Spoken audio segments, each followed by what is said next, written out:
Quel immense plaisir de vous accueillir ce soir au Garage de la Culture, qui est orné de votre présence de si belle façon. Alors, j'ai mon ami Raymond hier soir, pas si tôt que ça, qui m'écrit « Ah, ça serait comme un nouveau rêve, Fanny, j'aimerais que tu présentes mon spectacle. » Et comment j'aurais pu lui refuser? Bien sûr. Alors, je me suis dit, il m'a demandé, j'aimerais ça que tu parles aux gens comment Simon rayonnait la lumière autour de lui. Et la semaine passée, j'ai eu la chance, avec Roger, Raymond et plein de comparses, de terminer le chœur sur la dernière chanson de notre album de Qualia, sur lequel on travaille, qui était le rêve de Simon Gauthier à l'époque, son rêve qui est encore en marche, et qu'on travaille dessus pour le terminer pour sa fête au mois d'octobre. Mais lors de cette session de studio qui était pour clore cette espèce d'enregistrement pour continuer la suite, je leur ai lu un texte, message que Simon m'avait envoyé au retour de notre session d'enregistrement quand on avait mis son rêve en marche. Je me suis dit que ça pouvait très bien expliquer comment Simon rayonnait la lumière et où il était rendu là. Je te partage ce qui me revient dans mes méditations. Ça monte comme eau en champlure. Je te propose de nous renommer autrement que guerriers de la lumière. Tu le sais, nous ne sommes pas en guerre, et si jadis nous l'étions, nous ne le sommes plus. La noirceur n'est pas l'ennemi du lumineux. Qui chasse quoi? Le noir chasse-t-il la lumière et vice-versa? Oh non, ils sont intimement liés. Oui, jadis, je fus guerrier avec mes arcs et mes flèches lumineuses. Oui, j'avais faim au ventre de repousser ce qui semblait être l'ennemi. Je fus guerrier car on m'a dit que c'était le seul moyen de mettre en œuvre le bien. Et j'ai accepté car il n'y avait rien d'autre. Mais avec les années-lumière, et j'ai l'intime conviction, et je sens que ton cœur abondera en ces prochains mots, nous sommes des artisans de la lumière humaine. Nous œuvrons à dégager la lumière qui se cache dans ceux et celles qui nous entourent. Nous maléons, concentrons, prisméons, canalisons, diffusons, portons la lumière comme des artisans de paix, et ce, avec rien dans les mains. Nous participons à cette œuvre d'art qu'est la vie, et ce, de manière consciente, dans la non-violence, la patience, l'enthousiasme, et chaque joie qui s'en dégage nous nourrit profondément, nous fait sourire du ventre, de la poitrine, et nous galvanise d'une assurance gratitude. Nous sommes lumière, n'est-ce pas merveilleux? Merveilleux. Heureux d'être à tes côtés, Sim. Wow.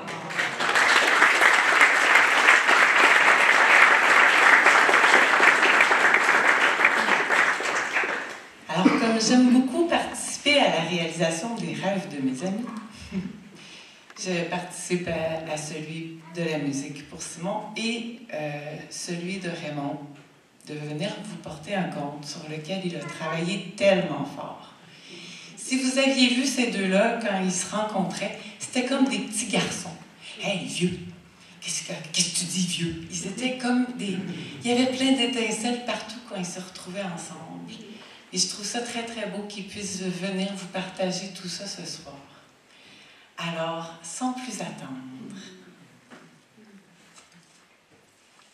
place au conte.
Quand le vent se fait porteur de temps et qu'il s'annonce par les sons de la délivrance, alors une paix dans son élan éclaire le chemin de toute renaissance.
Au début de tous les débuts, il n'y avait rien. Le vide, le néant, même pas de lumière. Le temps, lui, il était tout seul. Puis il prenait son temps à accumuler une énergie qui, avec le temps, est devenue tellement puissante qu'elle explosa et propagea cette énergie dans le vide et le néant. Évidemment, et le néant. Ce qui créa l'univers. De cet univers sont nées les galaxies où on y retrouve les étoiles accompagnées de leurs planètes. Et sur certaines de ces planètes, comme la Terre, s'est formée une atmosphère, ce qui a engendré une nouvelle forme d'énergie vibratoire que nous, aujourd'hui, on appelle le son. Évidemment, l'évolution fait en sorte que ce son serve à quelque chose. Et c'est pourquoi qu'elle est pourvue à toute forme de vie une façon de capter ces sons. Chez les humains, comme bien d'autres espèces, ce fut par l'audition. La question qui reste à établir est comment voulons-nous évoluer avec ce son? Voulons-nous simplement les écouter comme si de rien n'était et ne pas en tenir compte, ou plutôt d'essayer de comprendre ce que les sons cherchent à nous dire et ce qu'ils peuvent nous apprendre? Certains l'ont compris.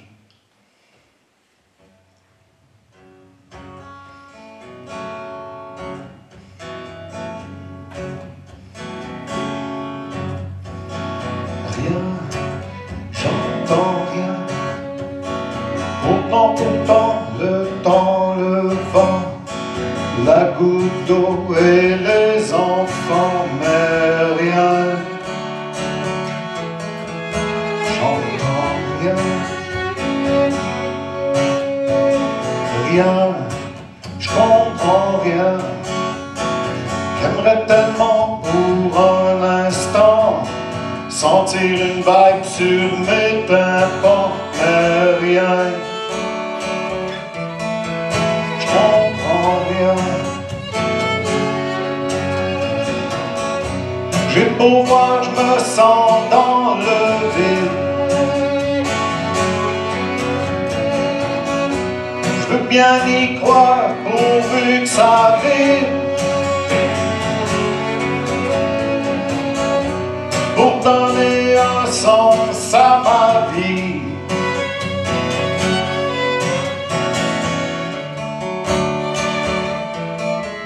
Juste un bruit.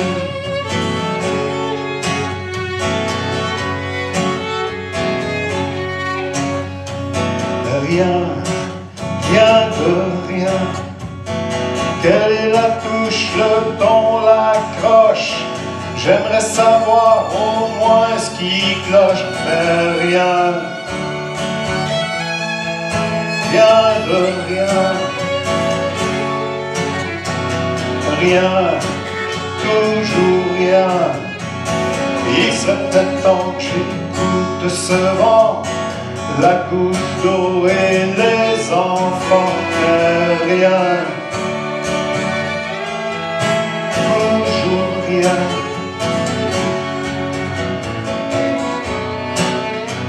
Mis le doigt dessus,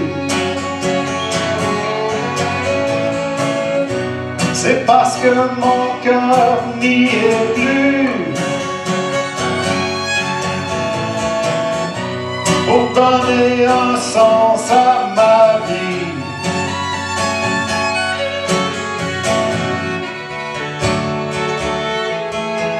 Juste un bruit.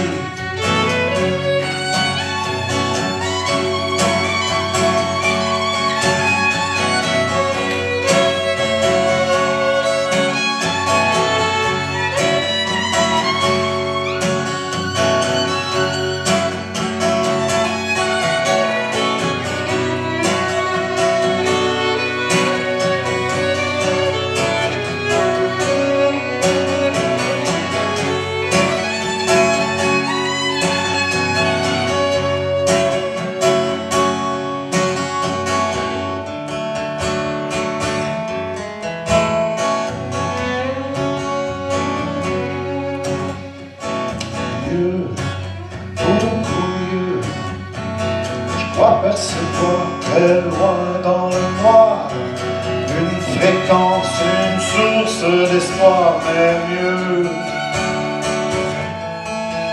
beaucoup mieux. Enfin, oui enfin, j'entends le souffle de moment. Une mesure, un air vivant, j'entends. Oui, j'entends. Maintenant que les sons émouent, maintenant qu'on s'est accordé, maintenant qu'une longueur d'onde,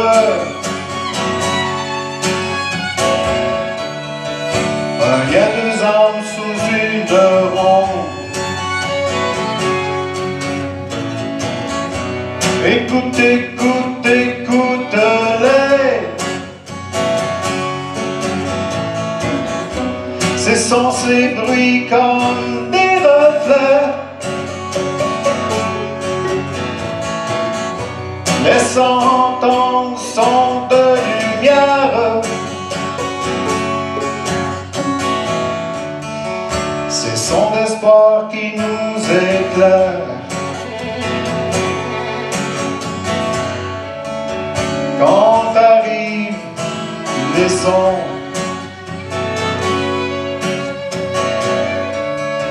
quand arrivent les sons,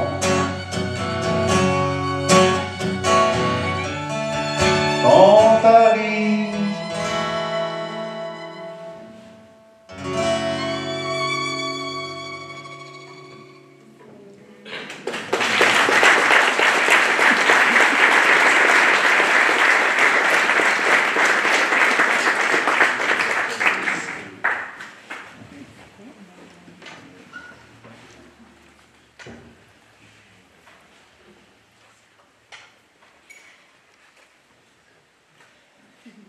C'est un soir d'hiver. où ce que le noir se mélange au froid, où ce que le blanc de la neige, lui, craque sous tes pas.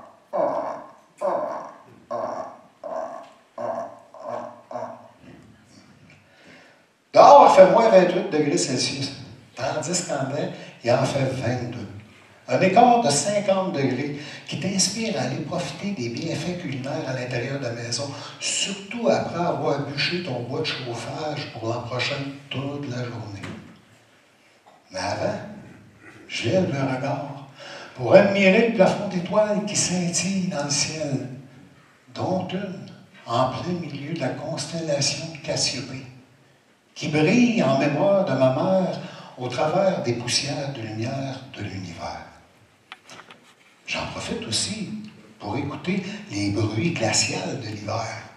Tu sais, un gros érable, engorgé de sève, gonflé par le gel qui, à jonction de deux grosses branches, en craque sur le poids. Crac! Et plus loin, au pied de la montagne, on peut entendre les clous de charpente de la grange éclater sous l'intense contraction frigorifique qu'elle subit en tentant de se recroqueviller sur elle-même pour se protéger du froid. Pow! Pow! Puis en haut de la montagne, le Nordais.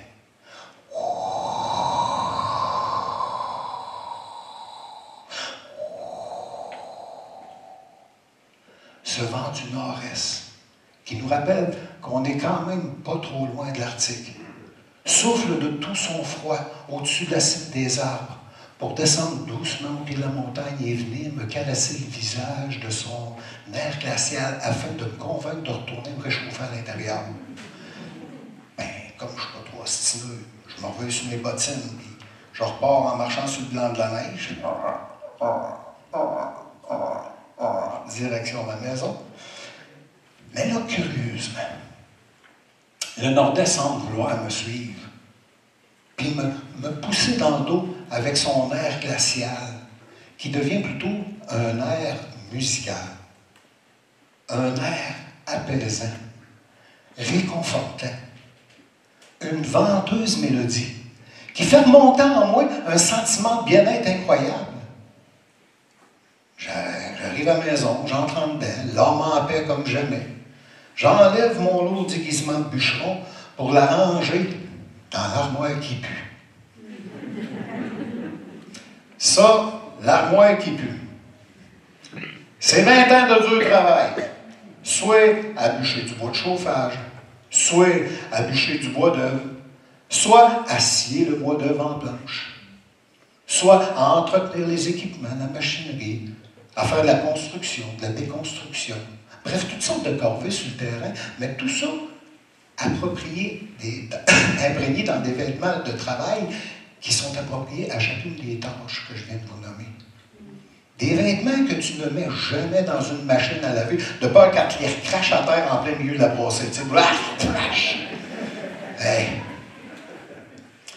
Puis ça, l'armoire qui pue, c'est ma belle-maman, Laurette Vigneault de Plessisville, qui m'a fait connaître.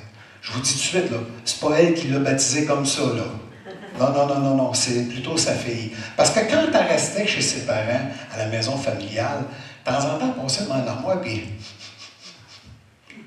ça sentait...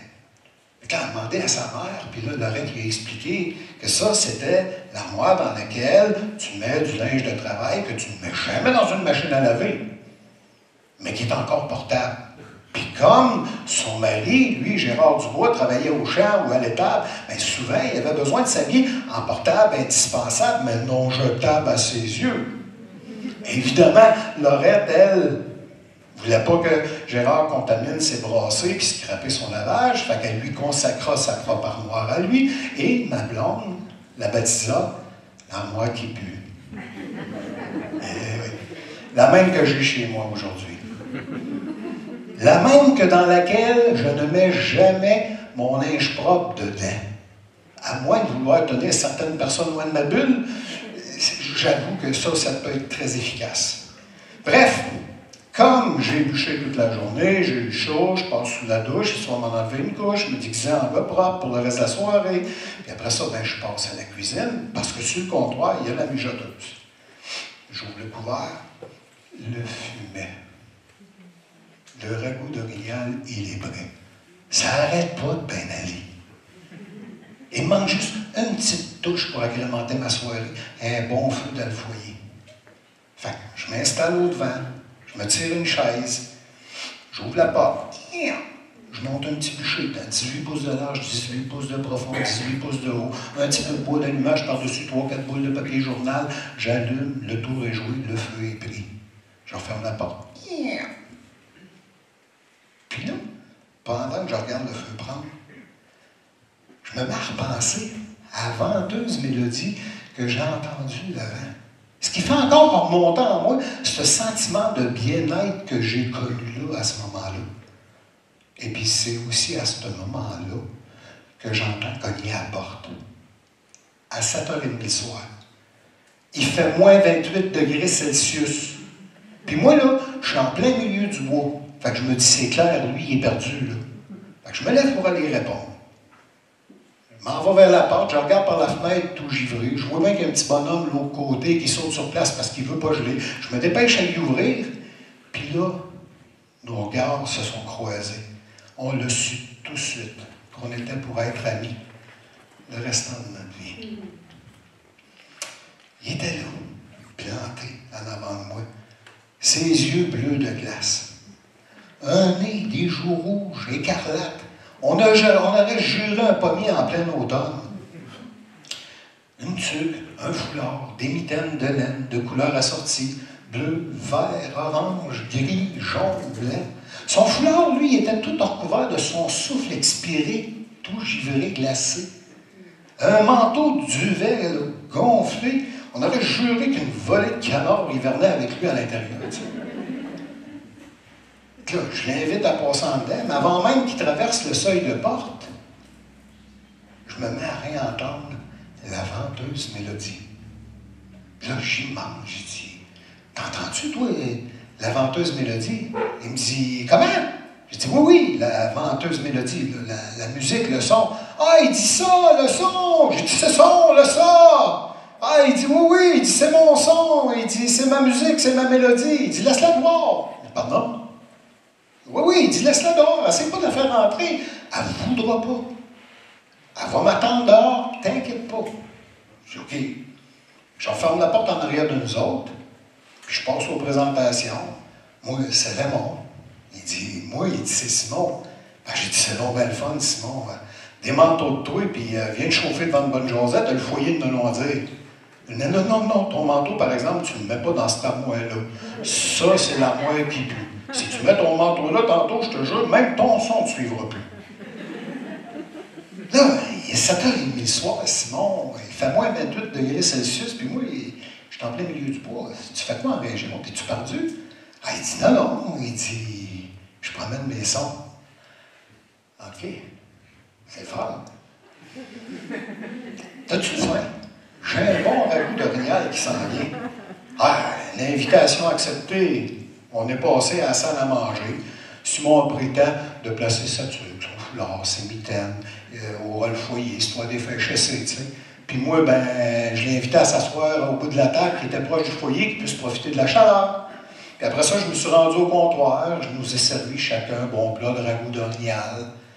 Puis après ça, je suis venu le rejoindre à la table. Puis, c'est là que la jasette a commencé. Je dis, écoute bien, Simon, là. C'est tantôt, là, t'as vraiment piqué ma curiosité. Tu promènes tes sons. C'est quoi ces sons-là? Ben, il dit, ce sont mes sons. Il dit, où je vais, ils sont. Puis, ils sont pas méchants, mes sons. Ils sont plutôt comme des chants. Ce qui, la plupart du temps, en fait des chansons.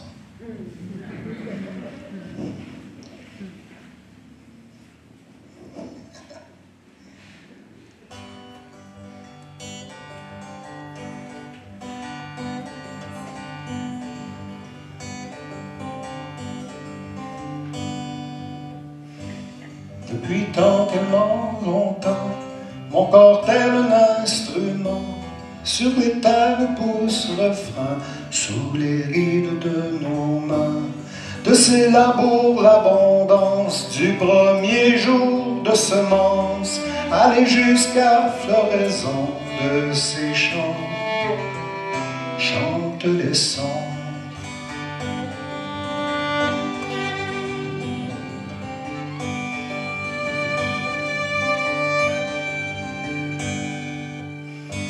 Son de blé ou son de joie, chant du cœur ou chant de soi, que ces vents portent pollen et que fleurissent les poèmes. Alors que dire de plus quand sous l'ombre d'un arbuste sommeille l'âme d'un décor, la naissance de trésors.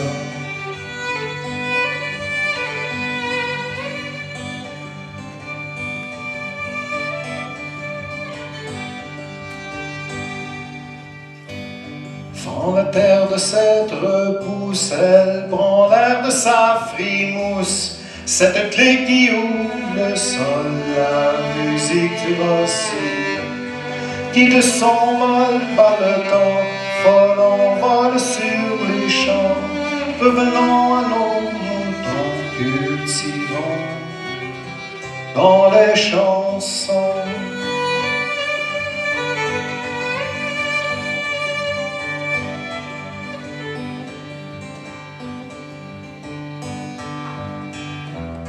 Revenons à nos moutons, cultivons dans les champs, dans les sons, dans les chansons.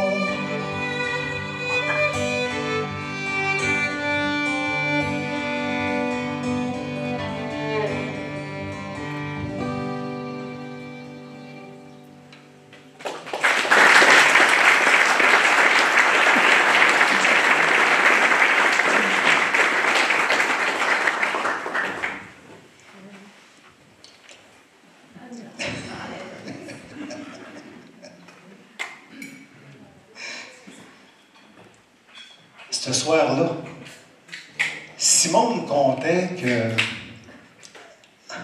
Merci, mon ami.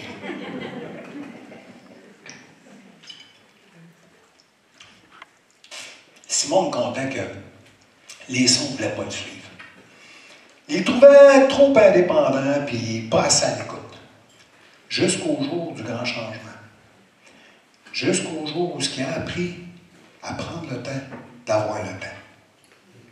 Puis cette journée-là, ben justement, le temps semblait s'être arrêté pour lui. Il était parti prendre une marche à quelque part, sa côte nord, sur la grève, sous un ciel d'automne avancé, magnifique, mais froid.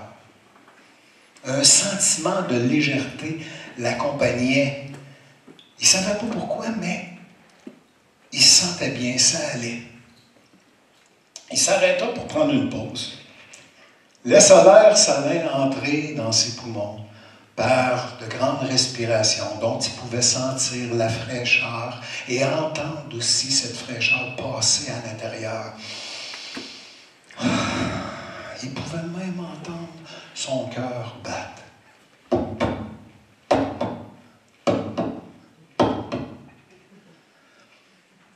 Il se ferma les yeux, puis il s'amusa à écouter le son des vagues se fracasser sur les rochers. Il les visualisait en se disant que depuis des millions d'années, elle venait travailler la pierre au même endroit, en enlevant des microscopiques particules, vague après vague, au son de celle-ci.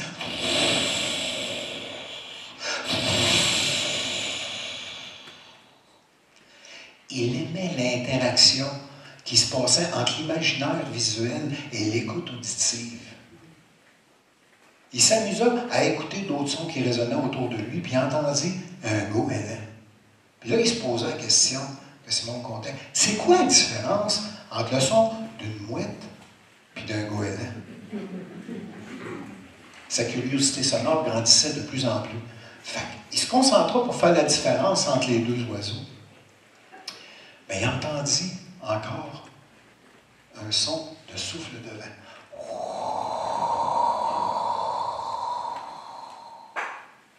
Qui semblait venir du nord-est, qui descendit doucement vers lui, lui caressait le visage et se transformait en douce mélodie. La venteuse mélodie que j'ai rencontrée moi-même plus tôt dans la soirée. Simon a tellement aimé cette rencontre avec cette venteuse mélodie qu'il prit le temps de l'écouter via ses deux conduits auditifs, faisant vibrer ses tympans, activant les marteaux sous les enclumes de l'audition, faisant danser les poils ciliés des deux systèmes vestibulaires internes de l'oreille, transmettant la merveilleuse fréquence par les deux nerfs du conduit auditif jusqu'au cerveau et pour la toute première fois, il entendait le son de la beauté, le son du merveilleux. Le son que tu te laisses imprégner de par sa vibration qui se faufile dans ton cerveau, dans ton système nerveux, partout dans le corps, à t'en donner la chair de poule. Le son cherchait à s'intégrer, à rester avec lui. Et là, Simon comprit que le son ne voulait que communiquer. Il lui faisait comprendre qu'il ne le quitterait plus tant aussi longtemps qu'il aurait besoin de sa présence. Ce moment magique que Simon venait de vivre avec les sons fit en sorte qu'il se mit à s'intéresser de plus en plus à eux, leur donner plus d'attention. Il les écoutait. Puis, il faisait des expériences auditives, sonores. Un moment donné, un jour, il me contait, Simon, ce soir-là, qu'il s'était rendu au magasin général du village à 9h15. Parce qu'il savait qu'à 9h33, les villageoises venaient faire leurs petites emplettes, puis prendre un café entre elles. Petit rituel qu'elles avaient afin de se mettre à jour sur les nouvelles du village. Simon me conta qu'il n'y avait rien de plus cacophonique. Mais il voulait vivre l'expérience auditive de ce moment pour savoir ce qu'il en tirait de comme conclusion. Fait qu'à 9h15, il est assis au comptoir avec son café. Comme de raison, à 9h33, les villageoises arrivèrent, prirent chacune leur rangée, firent une petite commission, allèrent se commander un café pour venir se rejoindre au comptoir où Simon était installé. Même la commis caissière allait les rejoindre pour entretenir la discussion, tu sais. Puis là, Simon qui était là puis qui écoutait, entendit la tempête sonore commencer. Les sujets de discussion s'entremêlèrent les uns par-dessus les autres. As-tu su? As-tu vu? As-tu lu? As-tu pu? Savais-tu? J'en peux plus. Ça se peut-tu? Ça n'en finissait plus. Il essayait de démêler les informations, des interrogations au travers des conclusions, mais c'était la confusion. Par contre, une chose lui sauta aux yeux, ou plutôt aux oreilles. Il les entendit toutes rire en même temps. Et là, il comprit qu'il venait d'entendre le son de l'amitié. Puis il comprit aussi que plusieurs sons pouvaient être associés à une seule chose. Puis l'inverse était vrai. Plusieurs choses pouvaient être associées à un seul son. Et là, ce fut la révélation que Simon conta.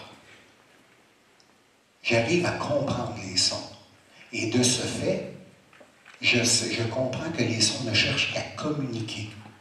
Tout ce qui me reste à faire, c'est de bien interpréter et je pourrai compter à qui veut bien entendre ce que les sons cherchent à nous dire.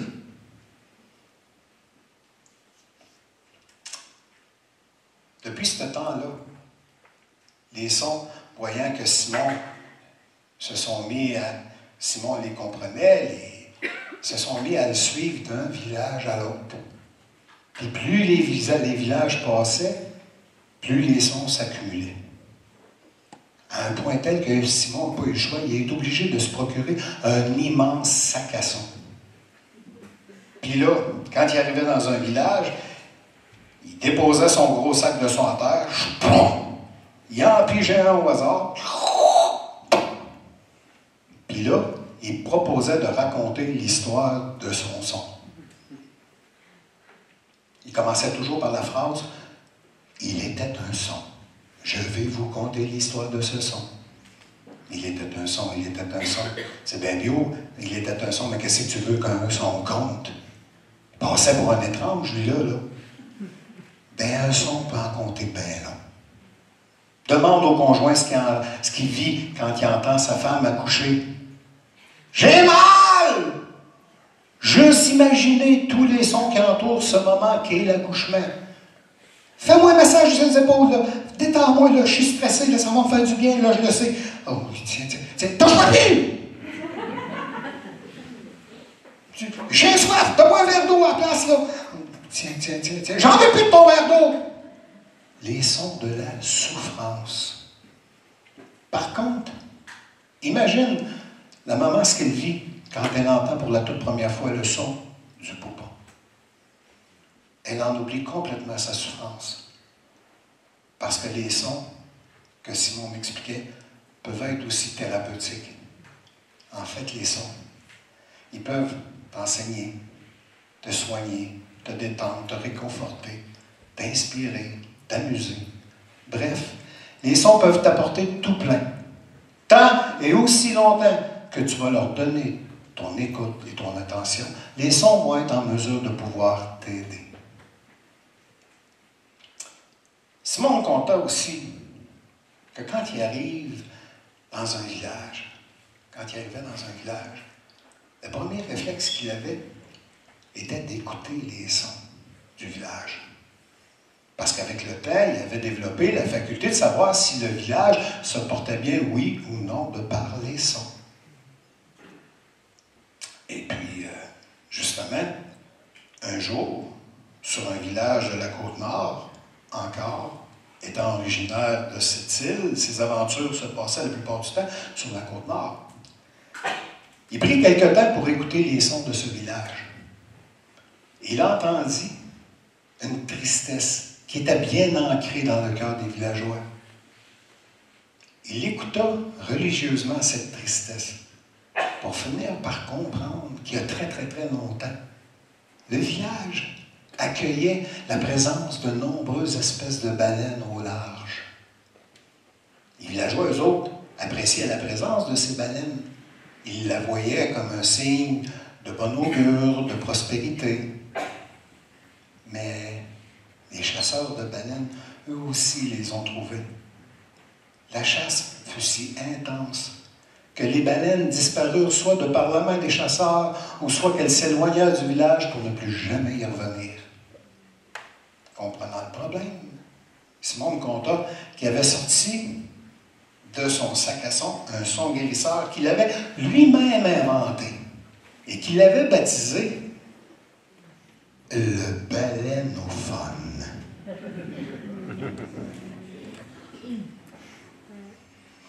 Un son magique.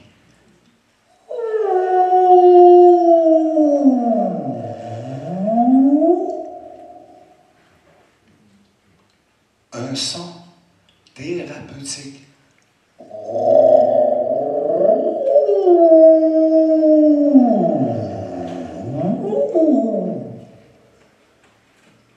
Un son rassembleur qui imite parfaitement le son d'une baleine joyeuse.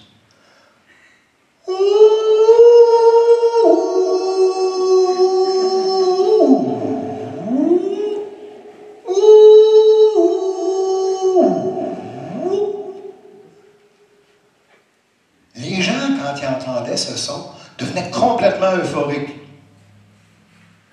Ils se regroupaient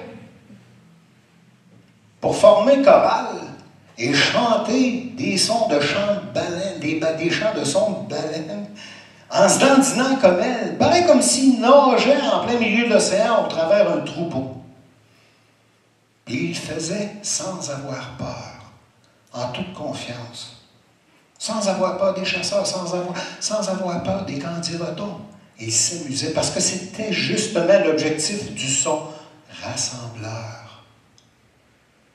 Simon fit résonner ce son à 1 mètre au-dessus de l'eau, parce qu'il savait que le son voyageait 4 fois plus vite dans l'eau que dans l'air. Il espérait que le son ait le même effet sur les baleines qu'il avait sur les humains. Après 4 heures d'appel, il ne se passait rien.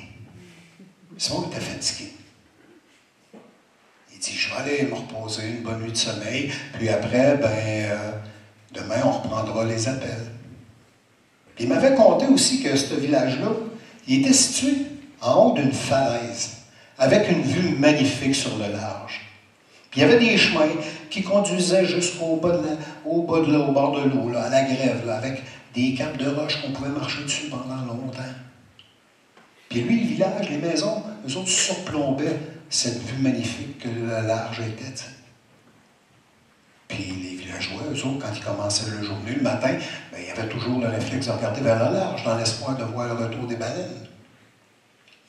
C'est un matin-là que Simon me contait. Il faisait particulièrement beau. Il y avait une maman qui était en train de faire le petit déjeuner de sa fille au comptoir. Et puis, elle leva le regard par la fenêtre qui a donné sur le large, dans l'espoir de voir quelque chose, mais rien. Sa petite fille, elle rôdait autour d'elle. Elle cherchait le chat pour lui donner son petit plat du matin. Elle est sortie dehors pour essayer de le trouver, mais son attention fut attirée par un bruit étrange.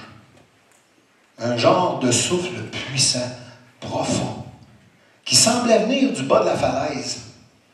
Fait qu'elle s'approcha de la clôture, s'appuya les 2 bras dessus, se leva sur la pointe des pieds, et regarda vers le bas. Puis là, elle aperçut un nuage de bruine remonter vers elle, expulsé d'une immense tache noire qui flottait à la surface de l'eau. Elle sentit l'odeur de la mer et l'humidité froide. Elle comprit qu'elle venait de voir, pour une toute première fois de sa vie, une baleine. Elle redescendit sur ses talons, partit vers la maison, calmement, remonta les escaliers de la galerie, ouvrit la porte de la maison, rentra dedans, approcha de sa mère, lui tira le bas de la jupe. « Maman, tu viens avec moi, j'aimerais te montrer quelque chose dehors. » « Ça ne sera pas long, ma chouette. Ton déjeuner est presque prêt. On va prendre le temps de manger. Toi et moi, tu viens nous remonter après. » Mais là, la petite fille, elle avait peur que la baleine s'éloigne, puis que sa maman ne la voie pas. Elle insista une 2e fois. Lui tira le bas de la jupe une 2e fois. « Maman, j'aimerais beaucoup que tu viennes voir qu'est-ce que je veux te montrer. » « Ça ne sera pas long, cocotte. Ton griot est presque prêt. On déjeune, puis on y va. » La petite fille, elle s'en pouvait plus. Elle insista. Elle agrippa la main de sa mère et la força à la suivre à l'extérieur. La conduisit jusqu'au bord de la clôture qui sécurisait. Puis, la surprise que la maman a eue quand elle vit une baleine à bosse lui faire une prouesse voltigineuse pour retomber dans un gigantesque éclaboussement.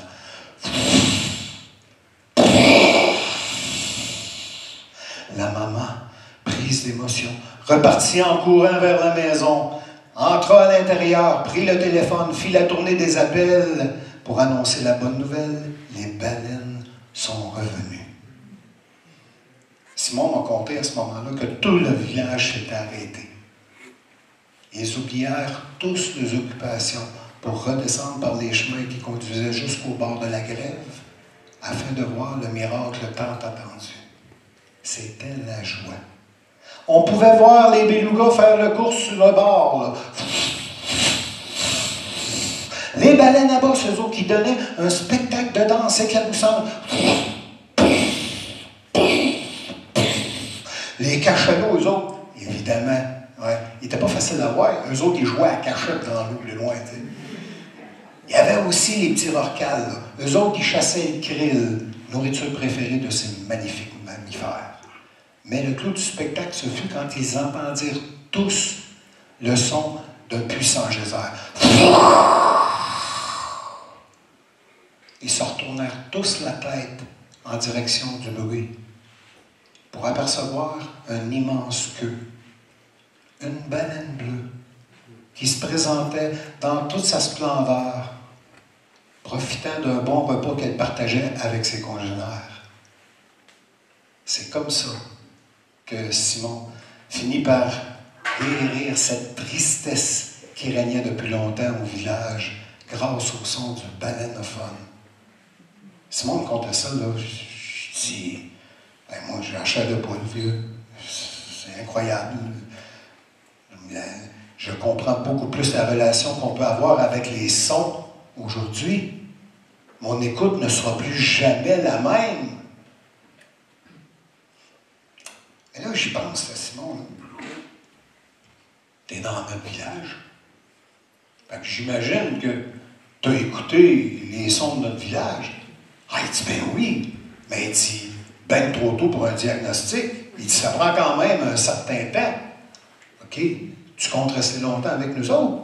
Ah, il dit, le temps qu'il faudra. Fait qu'après avoir profité d'un bon repas, qu'on a pris le temps de se réchauffer, puis qu'on s'était conté l'histoire de nos vies, Simon décida de rentrer, de s'en retourner. Fait qu'il se leva, ramassa sa tuque, son foulard, ses mitaines, qu'il avait pris le temps de chasser, renfila ses bottes, son manteau, puis ouvrit la porte pour sortir dehors. La première chose qu'on entendit, ce fut le son de la venteuse mélodie. Elle l'avait attendu tout ce temps-là. Simon se revint de bord pour me regarder. Je te l'avais dit, hein? Je te l'avais dit, hein? Ah, moi, j'en croyais pas mes oreilles. Oh oui, t'as bien raison, vieux. Tabarouette. Là, j'ai regardé s'en aller par le chemin de la forêt. Simon qui sifflait. La mélodie qui mélodiait. Puis à un moment donné, Simon est disparu dans la forêt. Je ne le voyais plus. Puis la mélodie, la venteuse mélodie, sera transformée en ordet. Puis, plus rien.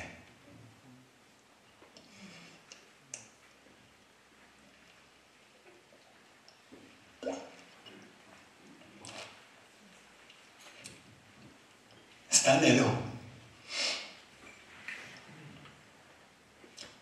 l'hiver persistait. Puis le printemps, lui, ben, il tardait. Ils faisaient le sirop d'érable, eux autres, là. Ils commençaient à désespérer.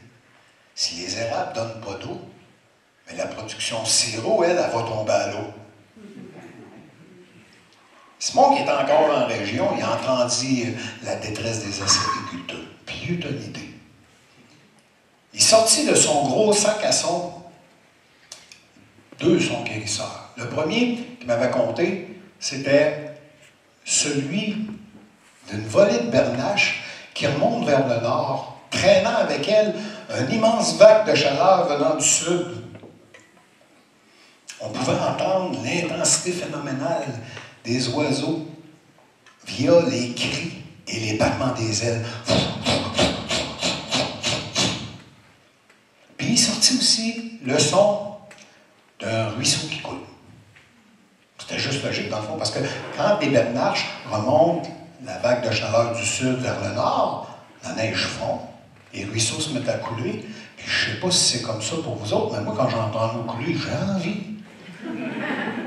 Puis les érables dans mon village, là, ben c'est pareil. Je vous jure, là, quand Simon il a sorti ces 2 sons-là, là, okay, le soleil s'est mis à briller plus belle. La chaleur du printemps s'est faite sentir.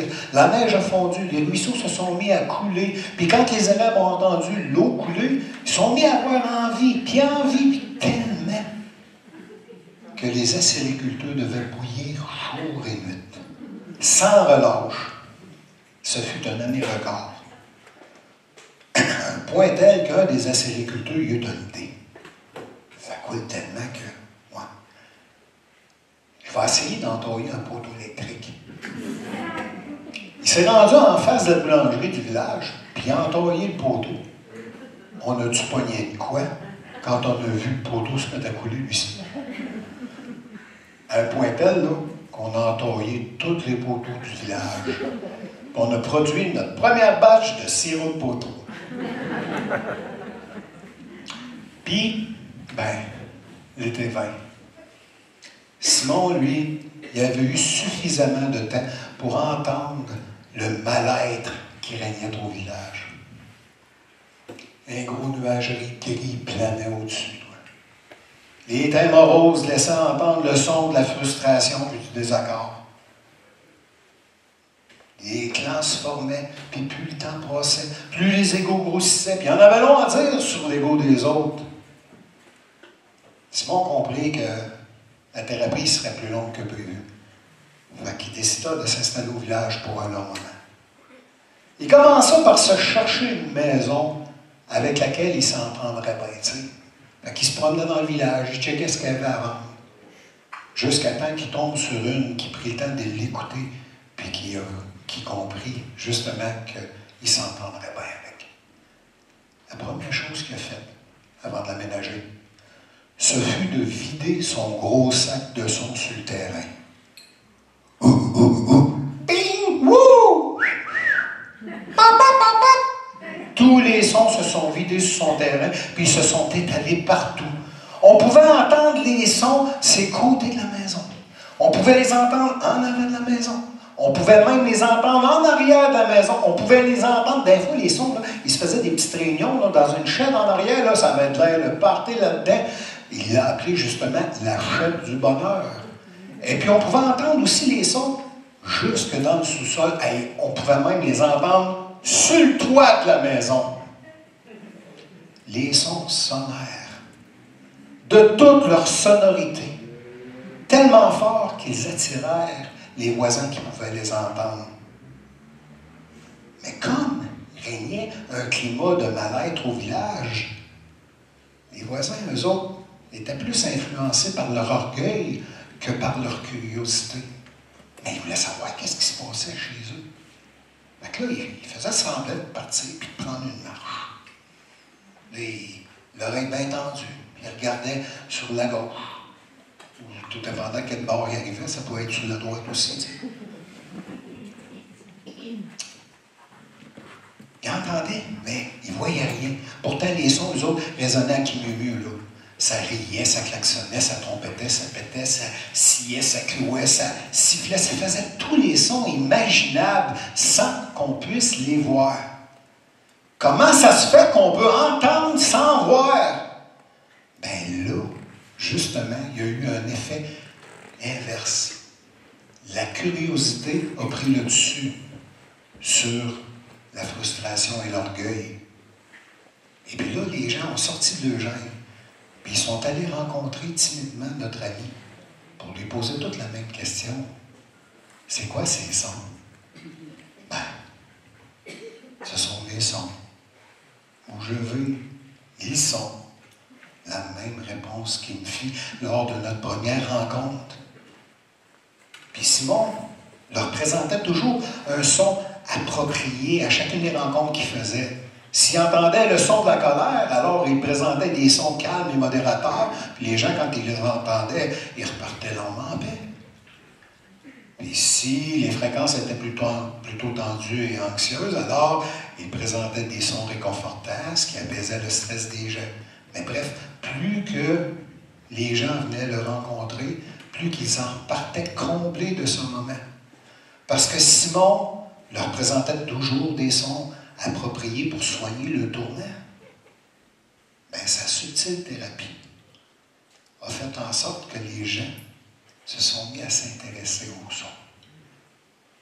Puis ils allaient plus souvent le rencontrer afin de découvrir de nouveaux sons, d'échanger sur le sujet avec notre ami. Puis après ça, ils s'en retournaient. Mais quand il y en a un qui partait, il y en a un nouveau qui arrivait. Puis là, ils se rencontraient en face de chez lui,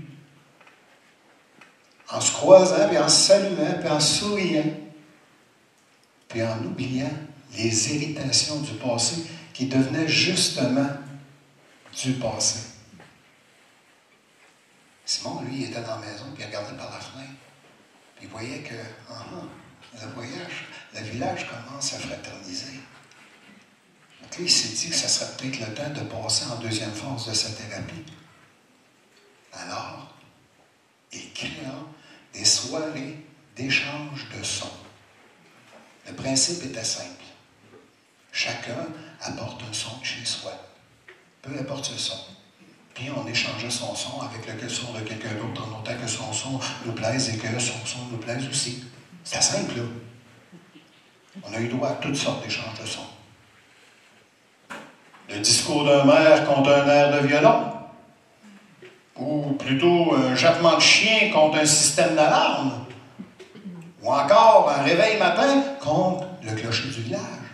Mais bref, plus les gens échangeaient, plus ils fraternisaient. Voyant que sa thérapie évoluait, Simon décida de passer tout de suite en troisième phase.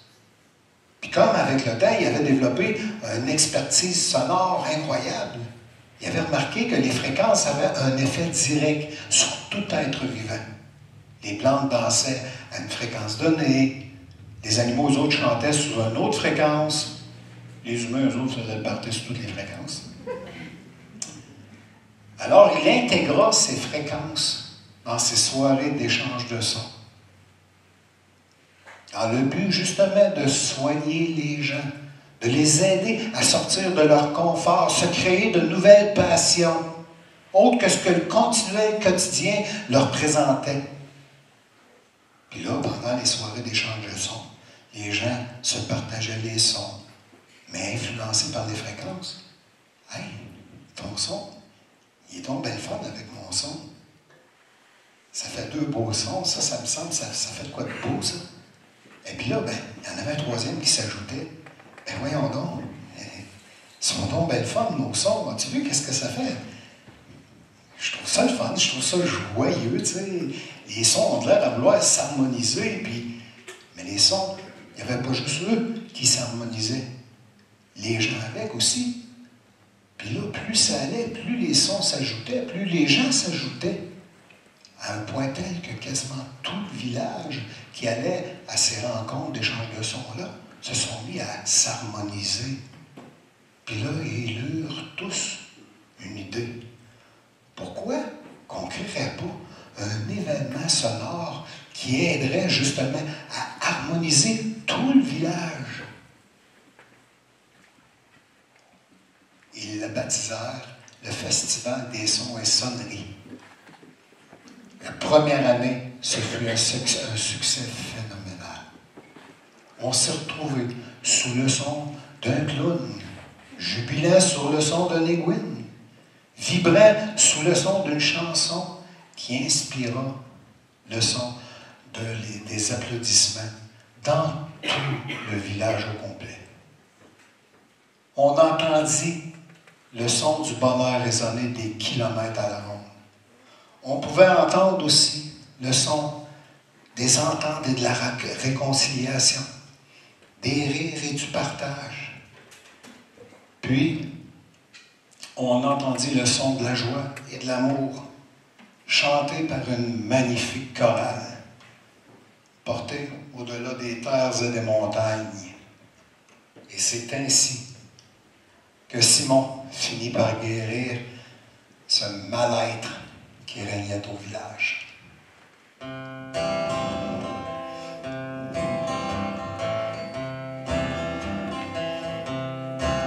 Quand je me demande d'où tu viens, j'imagine ce monde fabuleux où la beauté s'écoute, où le partage s'ajoute à ton monde. Si merveilleux, alors je chante des chansons, ou bien je danse sans aucune raison sur des airs par rapport, en dedans, en dehors. Ta lumière éclaire ma maison, alors je me dis quelle chance, j'écoute de mon cœur pour entendre tout en douceur. Un battement, un rythme, une feuille palpite sous la brise qui s'agite. Quand je me demande qui tu es une mélodie incroyable dont les idées se tricotent en dessous de ta calotte pour créer ton beau grand jardin que tu auras, que tu sèmeras et qui poussera chez toi, que tu voudras, que tu iras au plus fort de ta joie, le plus fort de ta joie. Oh oui, cette joie, eh bien elle est au fond de toi, et que l'amour, c'est toi. Oui, que l'amour, c'est toi.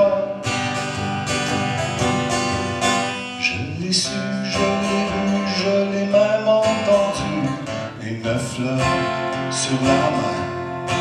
Sans l'ombre d'un doute, ton cœur est une voûte où l'on se retrouve en chantant ce refrain.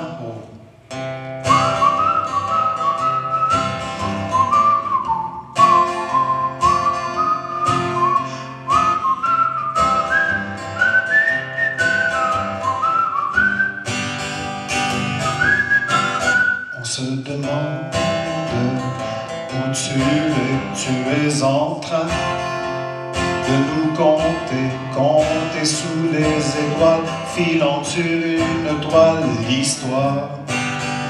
Il était une fois, et on écoute tes récits, et on les voit quand tu les décris. Tes paroles, une image qui dessine cet hommage à ton monde si merveilleux. Alors je me ferme les yeux, j'ouvre grand mes oreilles, j'entends voler une abeille qui dessine dans les champs sous les sons du moment et pollinise les couleurs du printemps. Que tu verras, que tu pourras, que tu chanteras chez toi, que tu voudras, que tu crieras au plus fort de ta joie. Et le plus fort de ta joie, oh oui, cette joie, eh bien elle est au fond de toi, et que la joie soit avec vous. Oui, que la joie soit avec vous.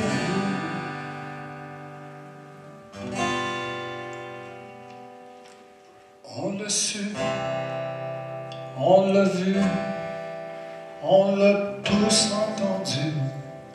L'asclépiade vole au son du refrain. Un refrain joyeux, le chant des bienheureux. Maintenant, ta joie n'a plus de fin. Maintenant, ta joie n'a plus de fin. Maintenant, ta joie n'a plus de fin.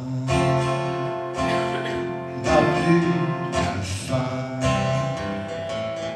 N'a plus de fin. N'a plus de fin. Maintenant, ta joie n'a plus de fin.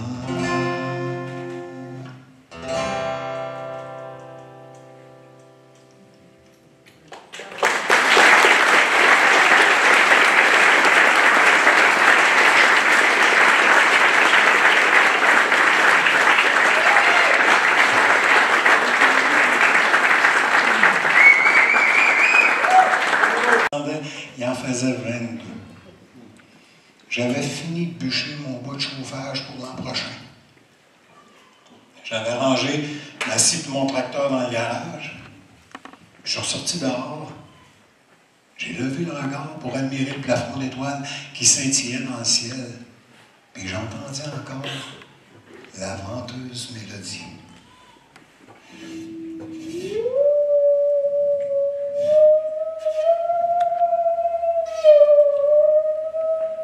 Qui sonnait différemment de la première fois.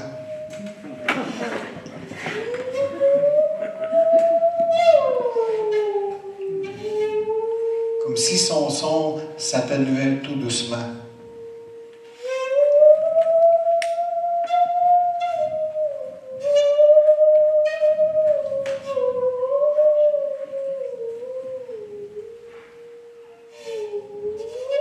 La venteuse mélodie s'approcha de moi et me caressa le visage en me chuchotant à l'oreille.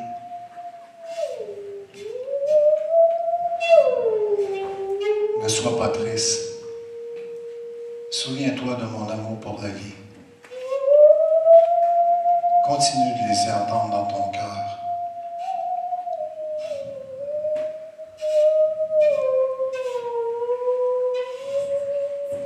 La venteuse mélodie me chuchota à l'oreille encore plus doucement qu'il était temps pour eux de repartir pour un autre céleste village.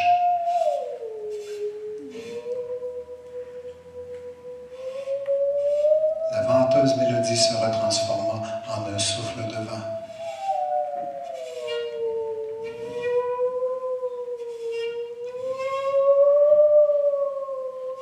Puis, tranquillement, se dirigea vers le sud-est pour doucement disparaître dans le firmament.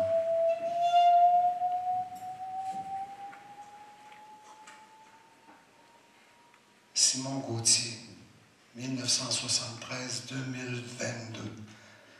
nous aura tous laissés avec un son de bonheur en mémoire et dans nos cœurs. Merci, Simon. Merci! Merci! Merci.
Caroline Doucet.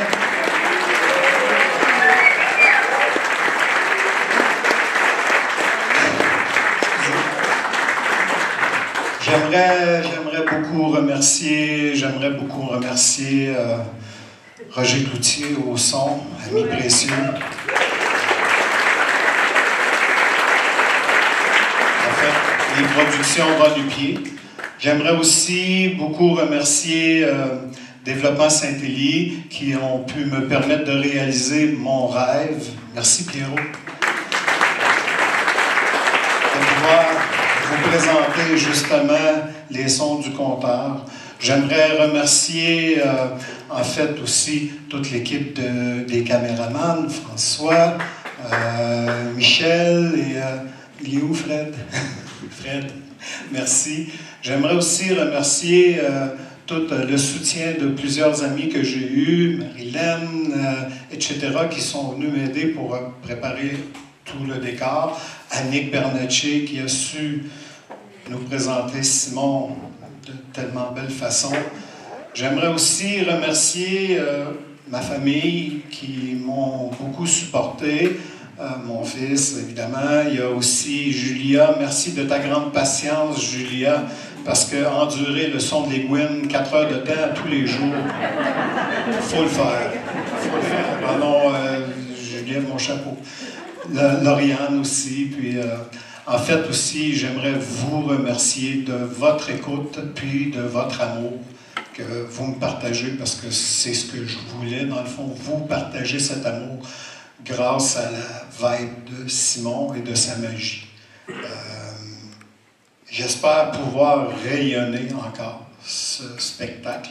Merci beaucoup parce que c'est pour moi une première. Je découvre et je suis vraiment comblé et privilégié d'être avec vous ici ce soir.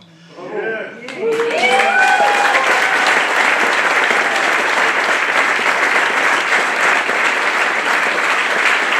petite touche de Karine Doucet aussi au violon, c'était pour moi un incontournable. Fait que je vous remercie tous de votre présence, je vous embrasse et j'espère pouvoir vous le représenter à nos voix au sous-double.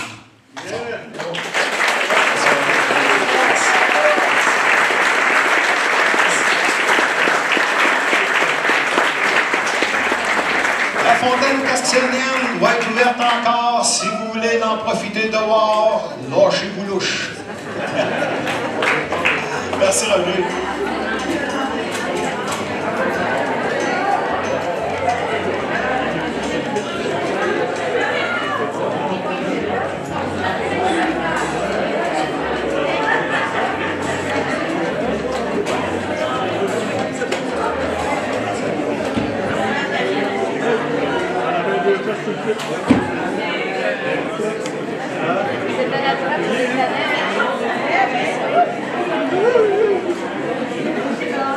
C'est un important.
s'échangent les images. Oui. Le courriel peut-être? Ouais. Marlene, elle va te le donner, le mien. Ouais. Ou le numéro de téléphone, ou Les deux. les deux.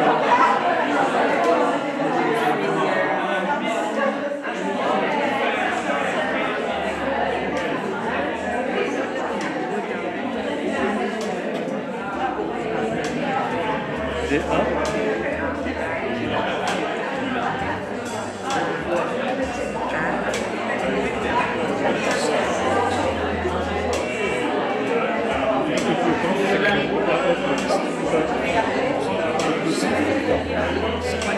Comment ça s'écrit encore? Le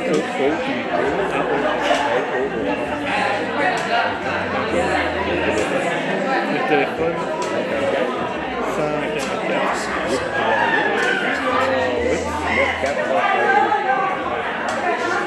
Et est-ce que tu connais WeTransfer? Parce que WeTransfer, on sait se transférer par email. Je te donne mon email, je vais te contacter par email, puis par WeTransfer, je t'enverrai le lien. Et tout ce que tu as à faire, c'est m'envoyer le fichier. Et moi, après, je vais voir ce que je fais. J'essaie de tout rassembler, le son. Et puis, un coup que c'est fait, tu me tiens au courant. Comment tu vas nous servir? Puis à quelle fin? Ouais, je t'enverrai ma chaîne. J'ai une chaîne YouTube. Tu vas m'envoyer la même chose de ton côté, je peux regarder ce que tu veux remplir. Ah, tu veux que j'amène ton... J'aimerais voir le tien aussi. Ah, ouais, ok, bah, je vais voir. C'est faisable? Bah, ça dépend, ça dépend le montage. Ça dépend qui monte. Si toi tu montes, je t'envoie tout, mais... Avant de prendre une décision, en ayant vu le matériel, faire un plan. Parce que, c'est ça, je vais voir avec Raymond ce qu'il en pense. Oui.